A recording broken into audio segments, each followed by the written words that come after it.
Deep in the volcanic highlands of northwest Cameroon, nature had carved a landscape of breathtaking, yet ominous beauty. Here, the earth does not simply exist, it slumbers. It is a land of rolling green hills, rich fertile soil, and crater lakes that gaze up at the sky like unblinking eyes.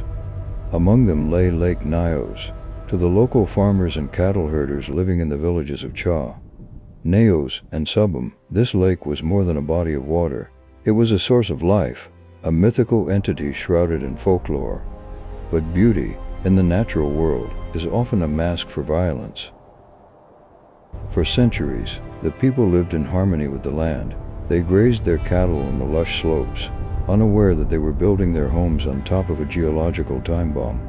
Scientists would later describe Lake Nyos as a loaded gun. Deep beneath the placid blue waters, miles underground, magma was cooling, releasing carbon dioxide. This gas, invisible and odorless, seeped upward through the cracks in the bedrock, dissolving into the deep, cold waters of the lake. Layer upon layer, year after year, the gas accumulated. The lake became a pressurized vessel, holding back a monster that was desperate to breathe. August 21st Street, 1986. It was a Thursday, a day indistinguishable from any other. The rainy season was in full swing, bringing a welcome coolness to the air. As evening approached, the villages surrounding the lake began to wind down. Smoke curled from cooking fires, carrying the scent of corn and roasting meat. Children played their final games in the fading light, while elders gathered to share stories and palm wine. The cattle, thousands of them, settled into the grass, chewing their cud in rhythmic contentment. There was no warning, no tremors shook the ground. The horror that was about to unfold gave no courtesy of an alarm. Around 9 p.m., a strange sound broke the silence.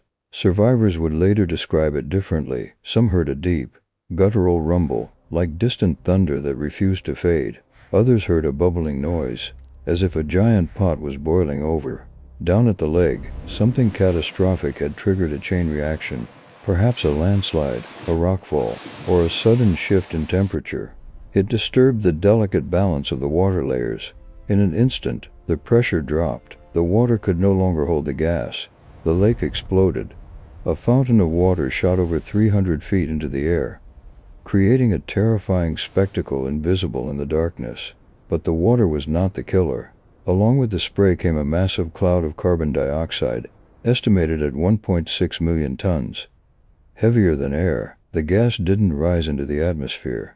Instead, it obeyed the laws of physics with a cold, ruthless precision. It collapsed onto the crater rim and poured down the slopes like a river of death.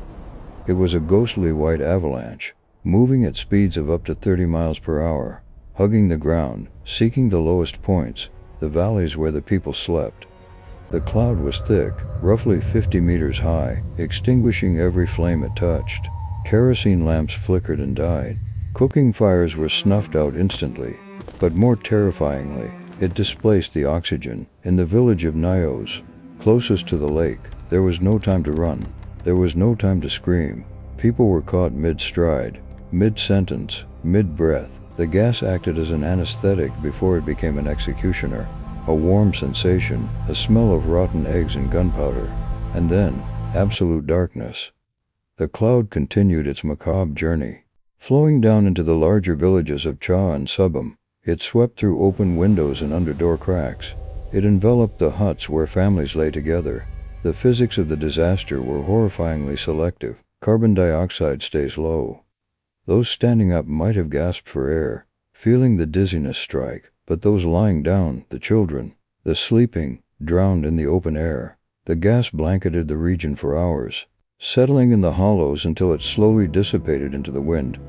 The morning of August 22nd broke with a terrifying surrealism. The sun rose over a landscape that looked exactly as it had the day before, yet changed irrevocably. The first sign that something was wrong was the sound, or rather, the lack of it. In Africa, the morning is a symphony of life, insects buzzing, birds calling, roosters crowing. But that morning, the valley was mute. There were no flies. Even the insects had fallen from the air. A few survivors began to wake up. They emerged from a coma-like state, confused, with splitting headaches and burns on their skin. Strange. frostbite-like lesions caused by the cold gas or chemical reactions. One survivor, a man named Joseph, recounted waking up to find his entire family still in their beds. He tried to wake his daughter, but she was cold. He shook his wife, but she did not stir. He walked out of his hut and saw his neighbors lying on the ground outside. As if resting, it took his mind minutes to comprehend the impossible. Everyone was dead. The scene that greeted the first responders was apocalyptic. It was not a chaotic destruction like an earthquake or war zone.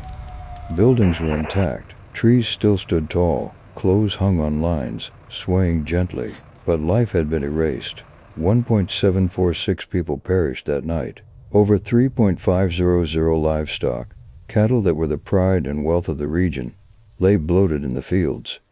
Their legs buckled beneath them, indicating they fell exactly where they stood. The village of Nyos was almost wiped off the map, not by force, but by suffocation. When scientists arrived, they found Lake Nyos had changed. The clear blue water was gone, replaced by a dull, rusty red. The explosion had churned up iron-rich water from the bottom, oxidizing it as it reached the surface. It was as if the lake itself was bleeding, a visceral symbol of the tragedy it had birthed. The scientific investigation revealed the phenomenon to be a limnic eruption, a rare natural disaster that had only been recorded once before. The lake was stratified, and the bottom layer had become supersaturated with gas, like opening a shaken bottle of soda. The trigger event caused the gas to burst out in a violent release. In the years that followed, the silence of Nyos was replaced by the hum of machinery. To prevent history from repeating itself, an international team of engineers installed degassing pipes. These simple yet ingenious devices act as straws, allowing the carbon dioxide to escape slowly and safely into the atmosphere, preventing pressure from building up to lethal levels.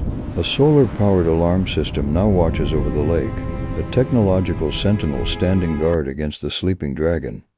Today, the area around Lake Nyos remains largely uninhabited, a restricted zone where nature has reclaimed the villages. The grass has grown over the hearths where families once cooked. The cattle trails have faded, but for those who remember, the wind still carries the weight of that night. The survivors, resettled in camps miles away, carry the trauma in their lungs and in their memories. They tell the story of the night the air turned against them, the night the beautiful lake revealed its dark, suffocating heart. The disaster at Lake Nyos serves as a humbling reminder of our fragility. We build our lives on the crust of a volatile planet, often forgetting the immense, unseen forces beneath our feet. It is a story not just of death, but of the terrifying indifference of nature. The lake is quiet now, its waters blue once again, reflecting the African sky, but beneath the surface, the gas still seeps, a silent reminder that peace is merely a pause in the Earth's violent conversation.